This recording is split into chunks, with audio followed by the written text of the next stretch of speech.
Lily 9 साल की एक प्यारी लड़की थी। वो स्कूल के अलावा और कहीं नहीं जाती थी। उसे घर पर ही रहना अच्छा लगता था। कहीं घूमने जाना या नए लोगों से मिलना उसे पसंद नहीं था। इसी वजह से उसके ज्यादा दोस्त भी नहीं थे।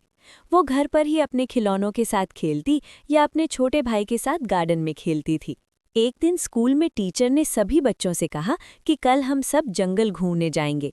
वहां हम तरह तरह के पेड़ पौधों और जानवरों के बारे में सीखेंगे। तुम सब अपने माता पिता से पूछ लेना और ट्रिप में काम आने वाली सभी जरूरी चीजें ले आना। सभी बच्चे ट्रिप पर जाने के लिए उत्साहित थे। पर लिली एक नई जगह पर जाने के नाम से ही परेशान हो गई। स्कूल के आसपास ही कितने सारे पेड़ पौधे और जानवर हैं, तो फिर जंगल जाने की क्या जरूरत है। पर मैम को कैसे मना करूं? अब तो नचिकेता ही मेरी कुछ मदद कर सकता है, लिली ने सोचा। तभी लिली ने देखा कि उसकी डेस्क पर एक मेंढक उछल रहा था। लिली डर कर पीछे हट गई। तभी मेंढक एक लड़के में बदल गया और जोर से हंसने लगा। नचिकेता, तुमने तो मुझे डरा ही दिया, लिली ने कहा। आज मैं तुम्हें एक मेंढक की कहानी सुनाने वाला हूं जो कुछ कुछ तुम्हारे जैसा ही था, नचिकेता ने कहा।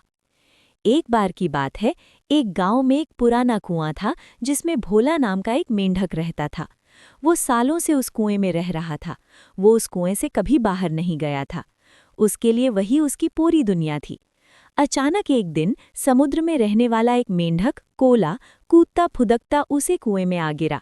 तो क्या तुम्हारा समुद्र इस कुएं जितना बड़ा है? भोला ने कोला से पूछा। लगता है तुम मजाक कर रहे हो, समुद्र कुएं से बहुत बड़ा होता है, कोला बोला। मैं नहीं मानता, मेरे कुएं से बड़ा और कुछ भी नहीं हो सकता, भोला ने कहा। लगता है तुम्हें समुद्र की सैर करानी ही पड़ेगी, कोला ने कहा, और भोला को पकड़कर एक ऊंची छलांग लगाई और दोनों कुएं से बाहर आ गए। भोला पहली बार कुएं से बाहर आया था।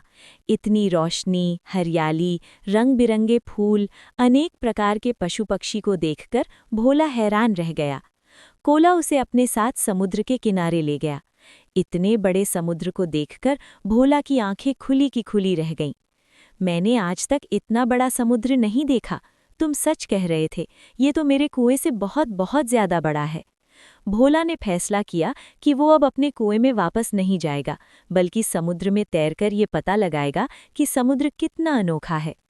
तो लिली, जिस तरह भोला को समझ आ गया कि उसके कुएं के बाहर भी एक दुनिया है, उसी तरह जब तुम भी अपनी इस छोटी सी दुनिया से बाहर निकलोगी तो जानोगी कि दुनिया कितनी बड़ी और खूबसूरत है और यहाँ जानने और सीखने के लिए कितना कुछ है।